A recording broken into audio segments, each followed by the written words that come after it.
नमस्कार, आदाब, सत श्री अकाल दोस्तों। मैं रजनी स्वागत करती हूँ आपका हमारे चैनल राजस्थान ज्ञान में। तो दोस्तों आज है 2 जनवरी, नई साल का सेकंड डे है और आज के करंट अफेयर्स लेकर मैं फिर से आपके सामने उपस्थित हूँ। तो बिना देरी किए शुरू करते हैं। जो भी मेन एग्जामों में आने वाले हैं जनवरी से हम शुरू करेंगे, ताकि हमारी पटवार, रीट और जो भी आने वाली एग्ज़ाम है, राजस्थान की हो चाहे राष्ट्रीय एग्ज़ाम हो, सारे में हमारे करंट अफेयर्स कभी गलत नहीं हो, सारे कवर हो जाएं। ठीक है। तो सबसे पहले एशिया के सबसे अमीर व्यक्ति घोषित किए गए हैं दोस्तों, ये हैं झोंग शानशान। नाम सिर्फ आपको इतना सा झोंग जैसा कुछ याद कर लेना है, क्योंकि ऑप्शंस अपन को लगाने होते हैं। और ये हांगकांग के व्यक्ति हैं, बिजनेसमैन है, जिनकी कंपनी का नाम है नोंगफू स्प्रिंग। ठीक है। नोंगफू स्प्रिंग कंपनी होती है, जैसे बॉटल आती है ना, पानी की बॉटल, जैसे अपने बिस्लरी आती है, वैसी नोंगफू स्प्रिंग हांगकांग की पानी की बॉटल बनाने वाली कंपनी है।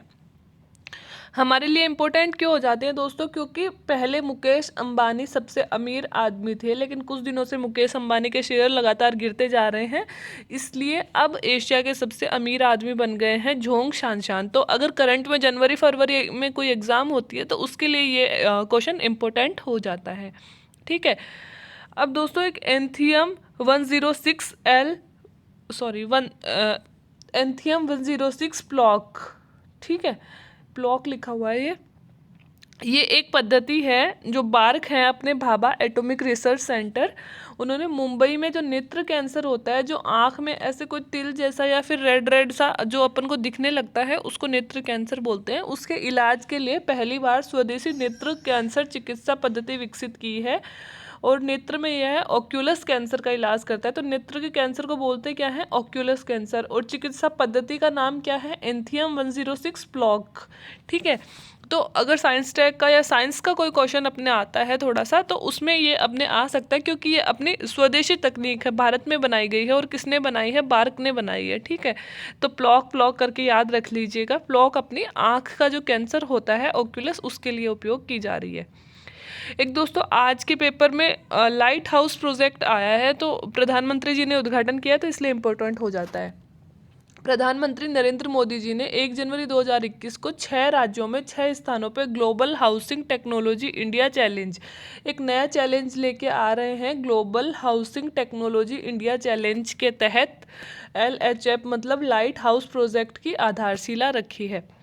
ये 6 राज्य पहले तो कौन से, ये देख लो, मध्य प्रदेश, गुजरात, तमिलनाडु, झारखंड, त्रिपुरा और यूपी। ठीक है। राजस्थान नहीं है, तो अपने लिए राजस्थान के एग्जाम के लिए कम इंपॉर्टेंट हो जाएगा, लेकिन ऐसे पूछ सकते हैं लाइट हाउस प्रोजेक्ट क्या है।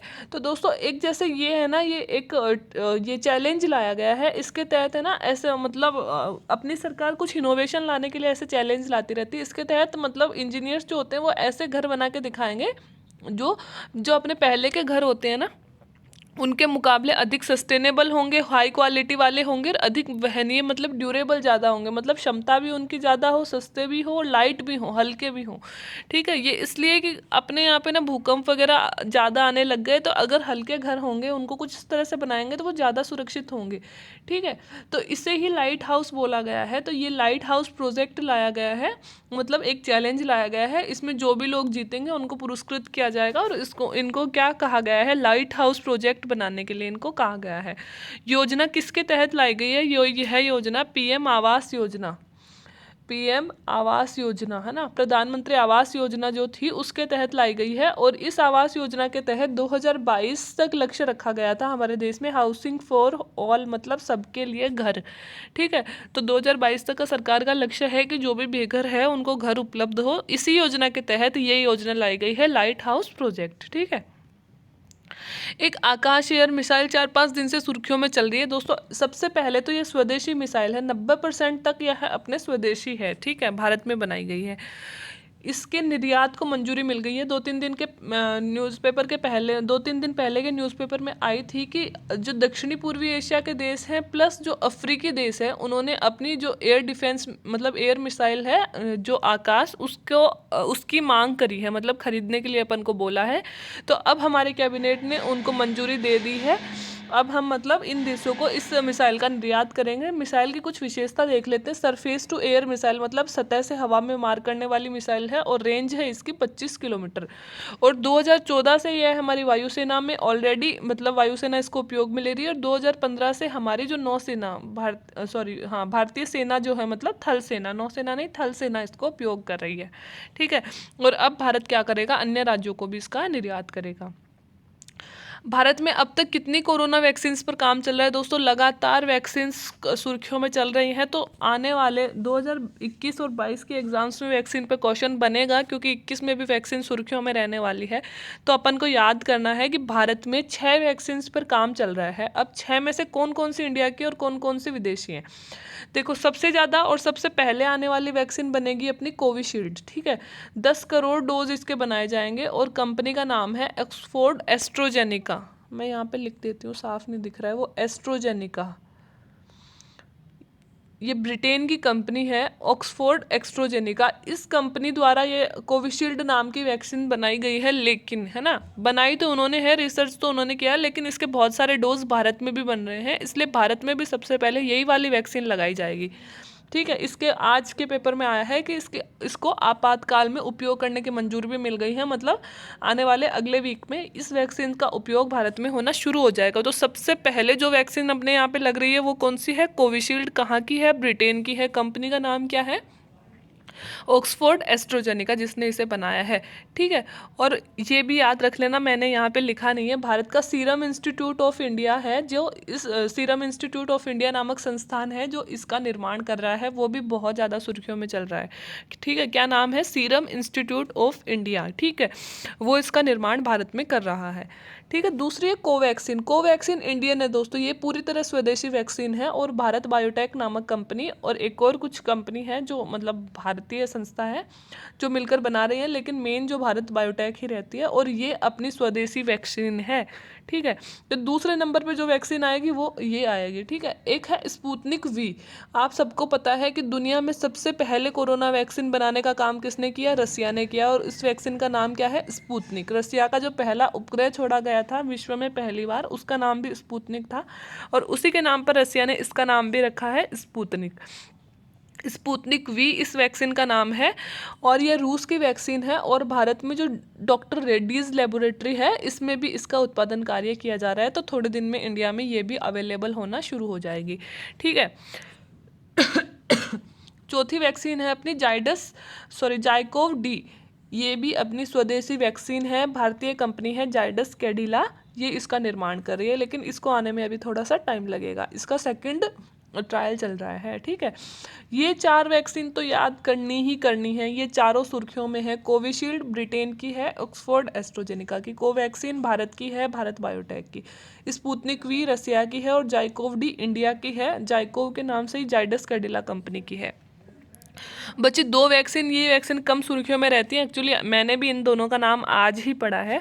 बायोलॉजिकल ई वैक्सीन है अमेरिका की, ये भी भारत में निर्माण की जा रही है। और HGCO वैक्सीन है जो अपने इंडिया की ही है, पुणे के जेनेवा फार्मा और HTT बायोटेक है ना, इन 2 कंपनियों द्वारा मिलकर इसको बनाया जा रहा है। तो ऊपर की 4 वैक्सीन तो याद ही करना है। ठीक है। बाकी ये 2 कम इंपॉर्टेंट है, आज पहली बार ही नाम आया है तो इतना ज़्यादा नहीं है, आगे अगर चलेगा नाम तो अपन फिर से रिपीट कर लेंगे क्वेश्चन को। आज दोस्तों एक टनल का नाम आया है, जोजिला टनल। सबसे पहले तो जोजिला दर्रा है जो हम सब ने जीके में पढ़ा है। जोजिला दर्रा वो श्रीनगर से लेह के मार्ग के बीच का मार्ग अपन को प्रदान करता है और यही काम जोजिला टनल कर रही है। मतलब इसी दर्रे को काटकर एक सुरंग बनाई जा रही है, वो भी हमें श्रीनगर से लेह तक का मार्ग प्रदान करेगी। मुख्य विशेषता क्या है इस टनल की? यह एशिया की सबसे लंबी टनल होगी जिसकी लंबाई है 14.5 किलोमीटर। अगर आपने 2020 की न्यूज़ ध्यान से पढ़ी है तो अटल टनल का नाम हम सब ने सुना है, जिसका शुभारंभ प्रधानमंत्री मोदी जी अभी करके आए थे अक्टूबर नवंबर से में। वो आज तक की सबसे बड़ी टनल थी भारत की और उसकी जो वो लंबाई थी वो थी 9.5 किलोमीटर। ठीक है। लेकिन अभी ये जोजिला टनल बनी नहीं है, अभी बन रही है और जैसे ये पूर्ण होगी ये है भारत की और भारत सहित एशिया की सबसे लंबी टनल बन जाएगी जिसकी लंबाई है 14.5 किलोमीटर। एक मिनट दोस्तों, थोड़ी सी तबीयत ख़राब हो रही है, जैसे ही मैं थोड़ा ज़ोर से बोलने लगती हूँ खांसी स्टार्ट हो जाती है। एक है, नई बीमारी आई है पक्षियों में, एविएशन इन्फ्लुएंजा। तो अपन को नाम ही दे देंगे कि एविएशन इन्फ्लुएंजा क्या है। तो सबसे पहले एक बर्ड फ्लू है, मतलब पक्षियों का एक बुखार होता है जिसका नाम है एविएशन इन्फ्लुएंजा। पक्षियों में तेजी से फैल रहा है। पिछले कुछ दिनों में राजस्थान में ही खासकर 295 कौवों की मौत हो चुकी है। डर की बात यह है कि सबसे पहले तो एक पक्षी से दूसरे पक्षी में भी फैलती है, ऐसा नहीं है कौवों में ही रहेगी, कौवा से गौरैया में भी जा गौरैया में भी जा सकती है। मोर भी कुछ मर चुके हैं इस बीमारी से। इसके साथ ही इसका जो सबसे बड़ा डर है वो ये है कि यह इंसानों में भी आ सकती है। तो एक अपन वायरस से झेल ही रहे हैं, निपट नहीं पा रहे हैं, उससे पहले ये दूसरा डर अपने सामने आ गया है। तो उम्मीद है कि जल्दी से अपना जो भी मंत्रालय इस पे काम कर रहा है नियंत्रण पा लेगा, नहीं तो ये फिर से हमारे लिए एक भयंकर समस्या खड़ी हो सकती है। तो एग्जाम में क्वेश्चन बनेगा एविएशन इन्फ्लुएंजा क्या है। यह एक बर्ड फ्लू है जिसमें कौवों की मौत सबसे पहले कौवों पर ही मतलब भारी पड़ रही है। और हाँ, ये बीमारी है ना 2017 में भारत इससे फ्री हो चुका है। मतलब पहले ये हमारे पक्षियों को हुआ करती थी, बट हमने टीकाकरण वगैरह मतलब जो भी अपन करते हैं इनको रोकने के लिए वो सब किया, तो भारत इससे फ्री हो चुका था। अब 2020 में अचानक से फिर से सामने आई है। ठीक है। देश के टॉप 50 ब्यूरोक्रेट्स में राजस्थान के कितने शामिल हैं। ब्यूरोक्रेट्स होता है दोस्तों नौकरशाह है। नौकरशाह मतलब जो आरएएस और आईएएस ऑफिसर्स होते हैं ना, उनको प्रतिवर्ष अवार्ड दिया जाता है। तो टॉप 50 आईएएस चुने गए हैं, उसमें राजस्थान के 2 आईएएसओ के नाम आए हैं। एक तो है रोहित कुमार सिंह, ये कोरोना काल में इन्होंने सर्वश्रेष्ठ प्रबंधन किया है। एक है कुलदीप रांका, ये हमारे सीएमओ ऑफिस में सचिव हैं और उन्होंने यहाँ पे बेहतर प्रबंधन का कार्य किया है। तो 2 अपने टॉप ब्यूरोक्रेट्स जो राजस्थान के हैं, नाम याद रखिएगा। ये सिविल ऑफिसर्स होते हैं, सचिव हैं दोनों हमारे। तो अगर मतलब ये आगे चल सकते हैं।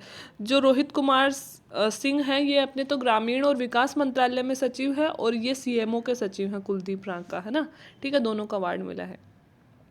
सेना में एक मानवाधिकार विभाग बनाया गया है दोस्तों। पहली बार सेना में मानवाधिकारों की रक्षा के लिए अलग से डिपार्टमेंट बनाया गया है, और इसके प्रथम अध्यक्ष किसको बनाया गया है, मेजर जनरल गौतम चौहान। तो प्रथम अगर कोई भी कार्य होता है तो वो बहुत इंपॉर्टेंट हो जाता है। तो सेना में पहली बार मानवाधिकारों की रक्षा के लिए विभाग बनाया गया है, और उसके प्रथम अध्यक्ष बनाए गए हैं मेजर जनरल गौतम चौहान। तो ये थे आज के करंट अफेयर्स। उम्मीद है आपको पसंद आए होंगे। तो करंट अफेयर्स डेली आप मेरे साथ देखते भी रहोगे, 5-10 क्वेश्चन दूंगी मैं आपको। अगर ये भी लिखते रहोगे ना दोस्तों, तो आपको कोई अलग से मैगजीन पढ़ने की ज़रूरत नहीं होगी। तो आज के लिए इतना ही। उम्मीद है आपको अच्छे लगे होंगे। अगर अच्छे लगे हो तो वीडियो को प्लीज़ लाइक कर दे, चैनल को सब्सक्राइब कर ले, और नीचे कमेंट करना ना भूले। Thank you very much.